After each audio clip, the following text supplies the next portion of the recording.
Einen schönen guten Tag aus Israel und herzlich willkommen zum heutigen Webinar Metro Tel Aviv, das Mega-Projekt in Israel. Dear ladies and gentlemen, the Austrian companies, welcome to today's webinar. I'm very happy that so many of you showed interest on this very, very great project. And my name is Eva Maria Weitaler. I'm the head of Advantage Austria.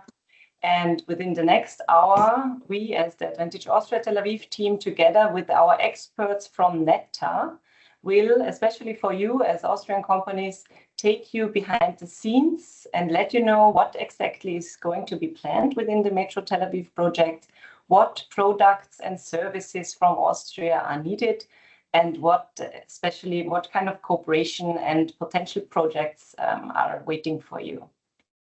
Before we go into the insights information, I will just give you a brief information about the webinar.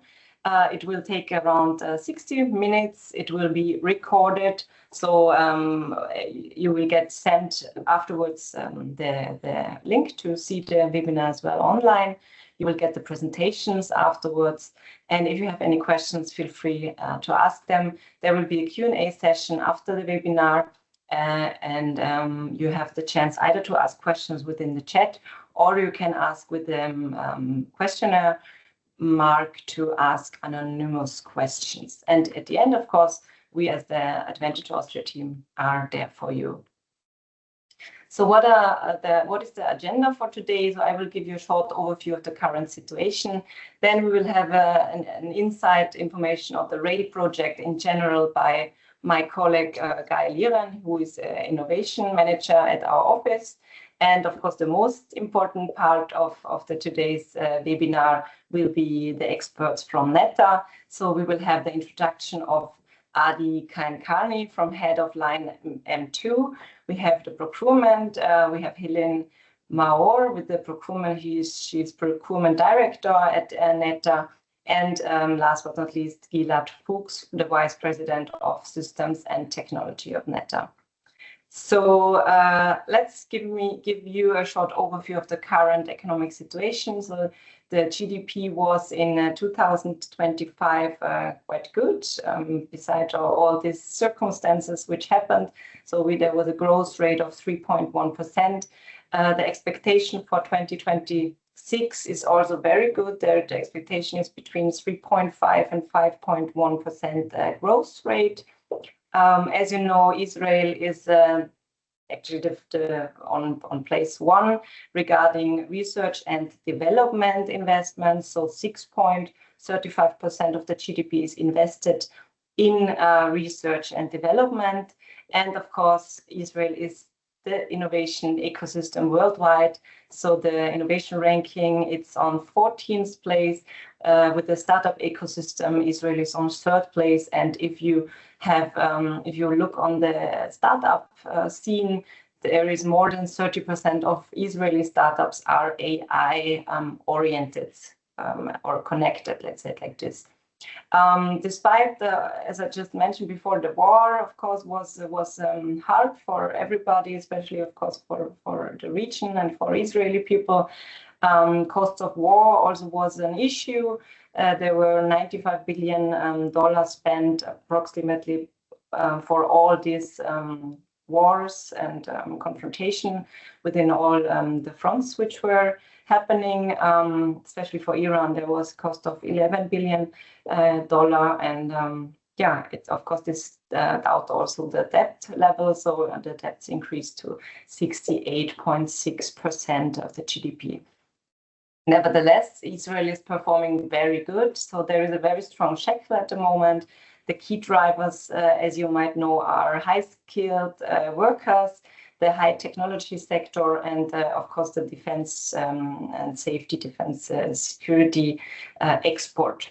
What are the chances? You are at the right place. So the most of the chances we see in construction and infrastructure for Austrian companies.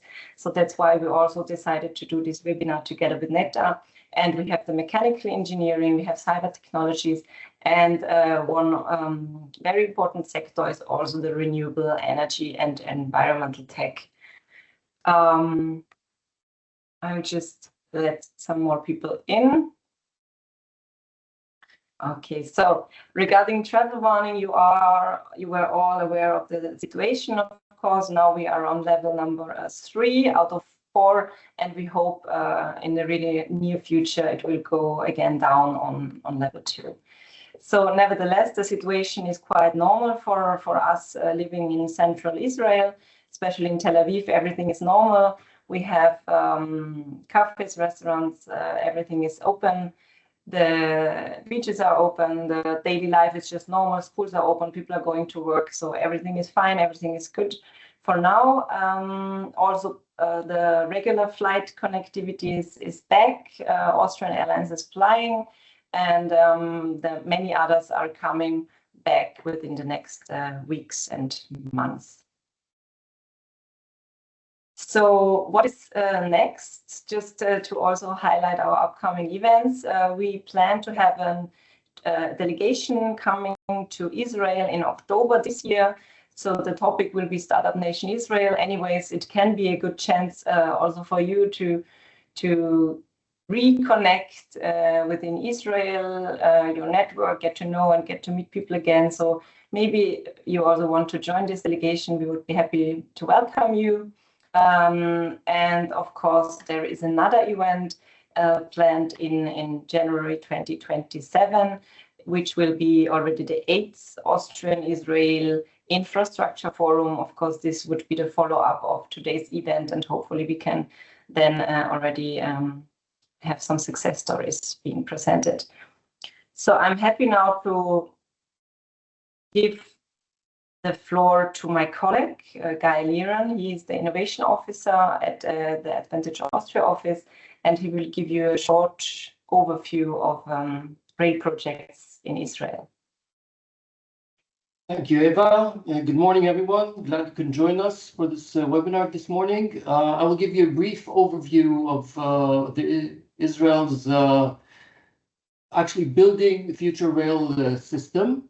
Israel is moving from a collection of rail projects to a fully integrated national mobility system. In line with this vision, the infrastructure investments and the metropolitan networks come together to support the country's future growth. The vision is to create a single integrated rail ecosystem connecting major cities, metropolitan areas, and economic centers from north all the way to the south of the country. To support that vision, Israel is investing in the critical enablers: electrification, digital signaling, automation capabilities, and the regulatory framework aligned with the leading European standards.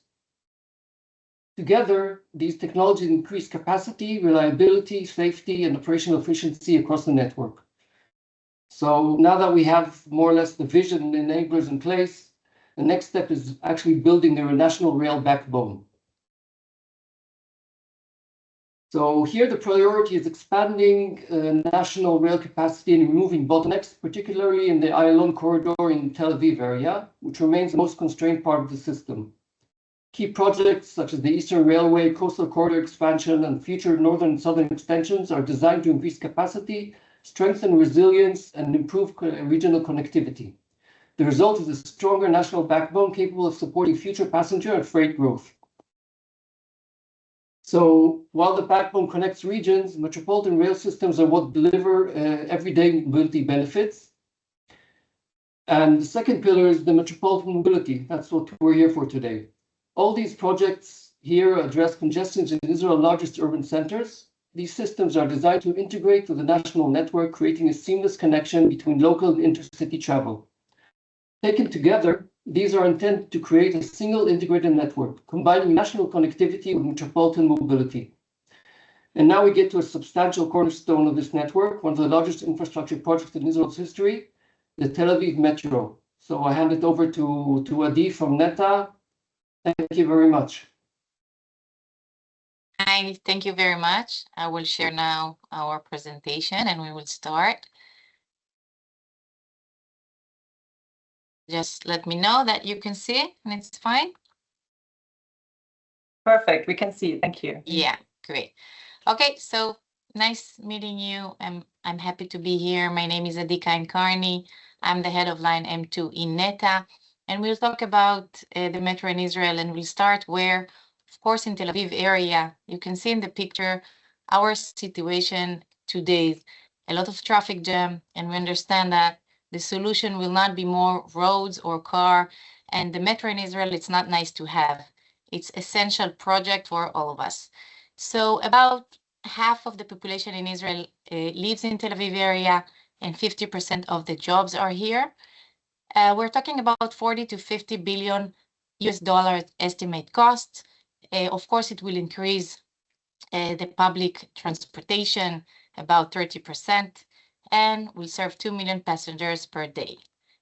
First stage will start operation at 2037. We will show it in the next slides.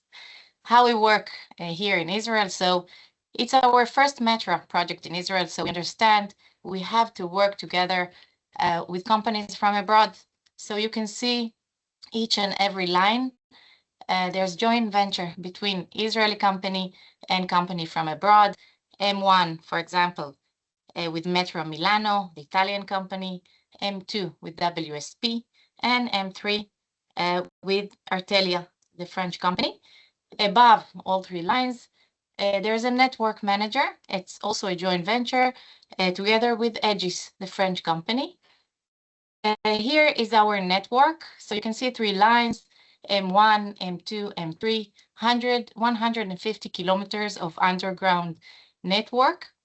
And it's a double tunneling. So it's actually 300 kilometers of tunneling, 109 stations, all are underground stations, 24 municipalities, which is a challenge here in Israel. For example, in Vienna, you have one municipality, 23 sectors, areas. So here it's 24 mayors. So it's one of our challenge to work together.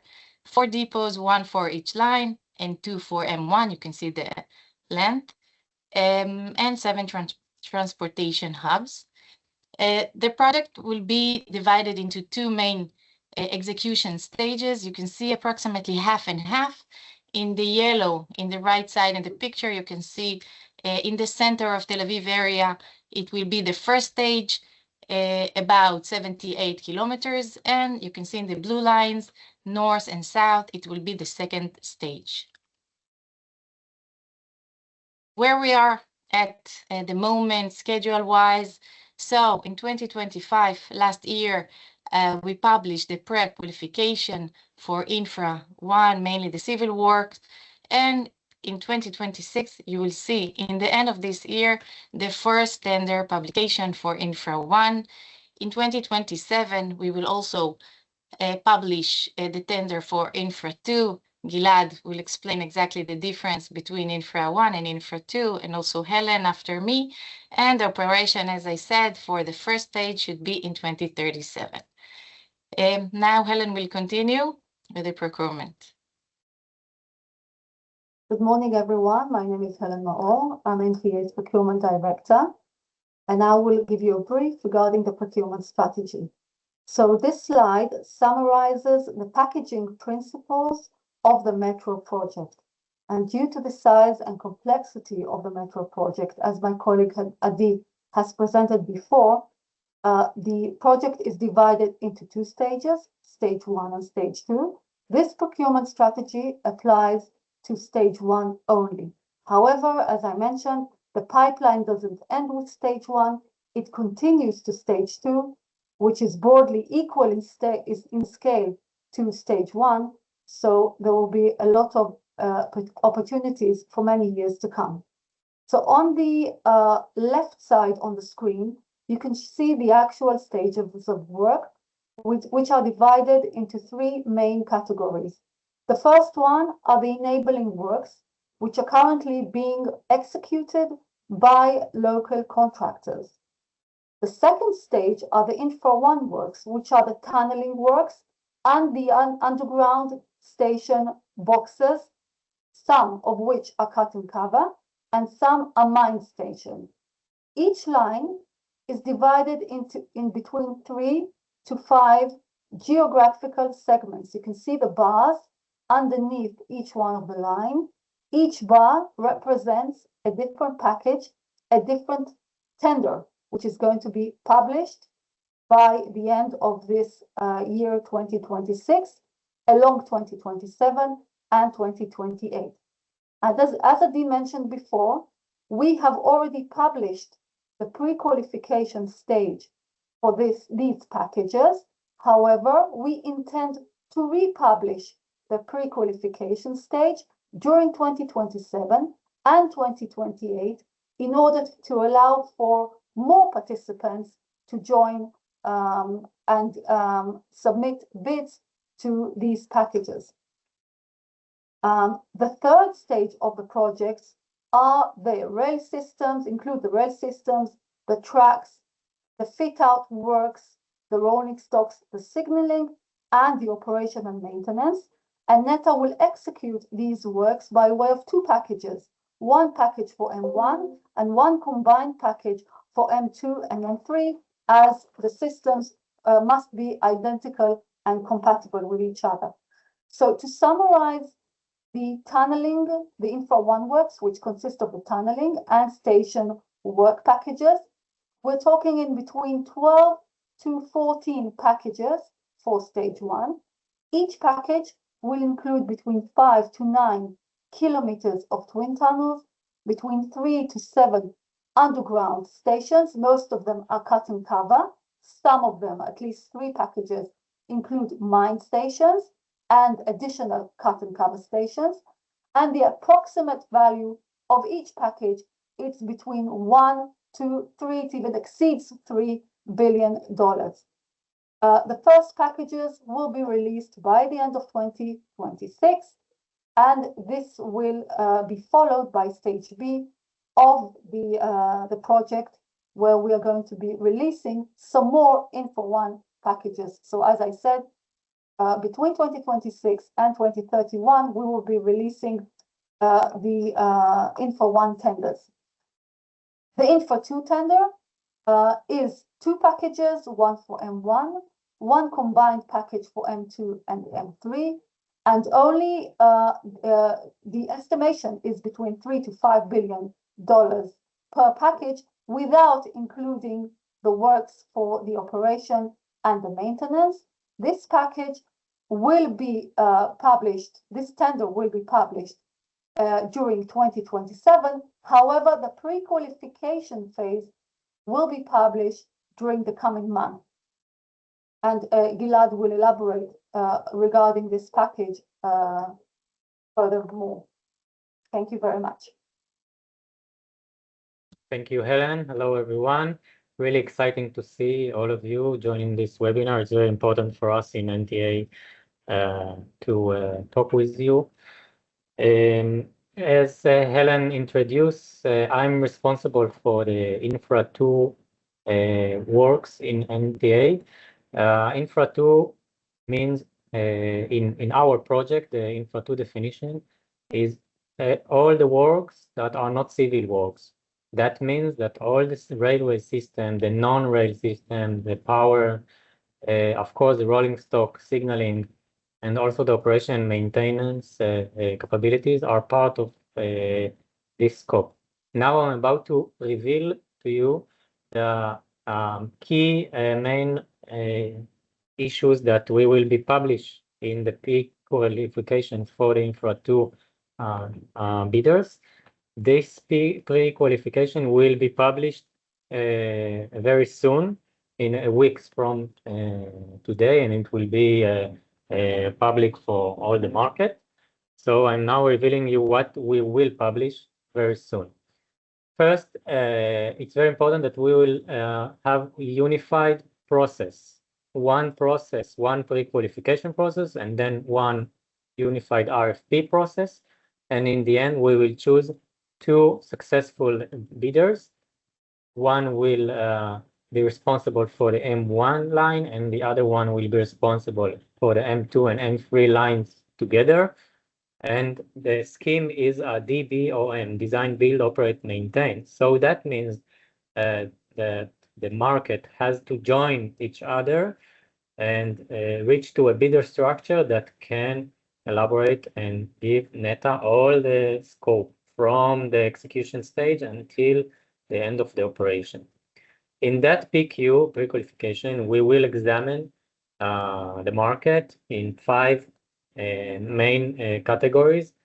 First one, railway system. We will talk about the traction power and some communication capabilities that you will have to present your past experience in other metro projects. Rolling stock, again, that you will have to present the rolling stock that was running in a metro project in operation. The third one is very important for us. This is the project management and integration requirements. That means that to show that the company that will be the POC of this bidder will have some capabilities of managing and running giant projects across the world. It can be even local or international. The fourth one is the maintenance capabilities, and the fifth one is operation capabilities. Regarding the sixth one, the last one, the signaling system, this will be delayed for the tender phase, meaning that we will not examine the market bidders in the PQ, in the pre-qualification, in that system. We are aware to the market limitations of the signaling system that can provide solution in a GOA 4, grade of automation 4. Therefore, we will not require this solution to present this solution to NETA now, but of course it will be required later on in the tender phase. Next, please. Now, as we did a deep market research, we understand in NTA that each company abroad has different capabilities and different mind of how the best bidder structure can be for such huge project. We were talking about, as Helen said, about $5 billion per package, 2 packages like this. So that's giant. Even if you look internationally, globally, one of the 3 giant projects in the world. And therefore, each company has their own limitation and their own constraints. So we apply 4 types of acceptable structures. The main issue here is to give you the flexibility to choose either one of them, A, B, C, or D. We will accept all of them. The main differences are that in alternative A, there will be the SPC, the project company, will have only subcontractors that can pass the experience threshold requirements, such as rolling stock, railway system operation and maintenance. And on the opposite is alternative D, that the SPC will include itself as the DBOM scope together inside the SPC. So we will give all the flexibilities to choose whether A, B, C, or D. The only limitations are first that the project management company must have at least 20% of the ownership. Why? Because that's a project management company have to be the POC for the SPC. So we in NTA, we will work through this POC. It's very important for us that the shareholding will be something that we can work with, at least 20%. The next limitation is that there will be no more, come back please. The next limitation is that there will be no more than 4 members in this group. You can join more than 4 companies, and that's very important message for you, the Australian companies, that it can be more than 4 subcontractors, as shown in alternative A and B, for example. But in the SPC, there will be no more than 4 members. So even if you're not part of the SPC, you still can join to our project to find the SPC that are starting to forming now, and to join as a key supplier, for example, for railway system or non-railway system, or operation. And the third one is that the O&M will be joined. So it's called O&M structure. That means that there will be formed an O&M company that will be at least 50% local, Israeli, but can be 50% internationally. That's or less. That's because we want the operation capabilities to be located in Israel because of the long period of operation. Next, please. So regarding the operation that I just mentioned, we will give, I know there are some operation companies in Austria that can give us the experience that we need for a driverless metro. So we will give 2 options. The first one, alternative A, that can be an international operator without joining a local one, and to give us all the operation capabilities in Israel. The only limitation is that you will have to form a new company in Israel, to register a company in Israel. And the second alternative, alternative B, is to join to a local operator. We have today in Israel about 9 operators, local operators. So to join one of those operators and to be the experience provider for the operators, because all of the local operators are not familiar at all with a driverless metro operation. There are most of them running buses, some of them running LRTs in NTA and in Jerusalem, but all of them are not familiar with, so they need your experience as experience provider. So again, we gave the market the opportunity to choose whether it's alternative A or alternative B. It's fit for you, and you can choose both. Next, please. So if I will summarize the Infra 2 package and the Infra 2 procurement process, we are looking for a mega design and build infra project because our project is one of the biggest in the world. Each package is, we're talking about more than 20 stations. So it will include the fit out works, the power, fire safety works, etc., and also, of course, the railway system. So that's become a huge project. We aim to look for companies that has a metro and the rail in general past experience. You can see the list on the right: track, electromechanical systems, signaling, rolling stock, rail system, depot operation and maintenance. And as we explained before, we will choose 2 successful bidders. Now, regarding the schedule, we will issue the pre-qualification very soon, in next few weeks. Then in the end of this year, 2026, approximately in November or December, we will close the bid and the bidding time will be end, and we will start to make sure that all our bidders are meeting the threshold criteria from the financial aspect and from the engineering aspect. And then next year, about a year from today, we will publish the actual tender. And in the end of 2028, we will choose 2 successful bidders. So in early 2029, we will start the detailed design period with the 2 successful bidders. We are talking about, we are now in ETA running the reference design, and the contractor will have to do the detailed design. So in 2029, we will start in parallel both the detailed design and some construction works, mainly for the depot, which take more time. And until 2037, we will open the first stage. Last, we're talking about, this is very important, key message for you.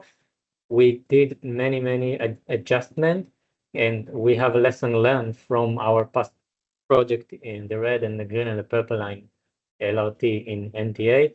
So we will fit our tender document structure to be very, let's say, conservative and something that the market knows from other projects, so you will not have any big surprises. And the main document structure is that volume 1 will be the ITB, the invitation to bid, and the volume 2 will be the agreement, and then volume 3 with general technical requirement, and volume 4 with the actual technical specifications. We are talking about specification tender, so it will give the flexibility to you, to the market, to suggest your detailed solution. It's very important for us that you will bring your knowledge and you will do the detailed design, and it's not something that we will force you to do, as long as the main technical specification and requirements are met, and the requirements will be high-level requirements and not too detailed. This is because we know we are coming very modest to this project. We don't have any experience until today in metro in Israel, and we want the market to bring the best solutions and not to dictate something that later on we will have. We found ourselves waiting for someone to develop directly or exactly for us. We don't want anything to be designed directly for us. We want something that works in other place and give us the best solution for the first driverless metro project, first ever done in Israel. So thank you very much. This was our NTA team. We are more than welcome to, of course, through the Australian embassy, to, if you have any questions or queries or something, we are welcome you to send them. I want to thank you, Netta, for being our cooperation partners and speakers in this webinar.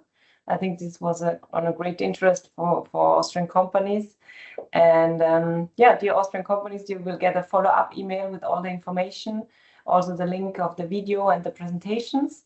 And if you have any further questions, feel free to contact us. And we will connect you, of course, with Netta. And I wish you all a good day, and let's together grow business in Israel and hopefully realize some great projects together.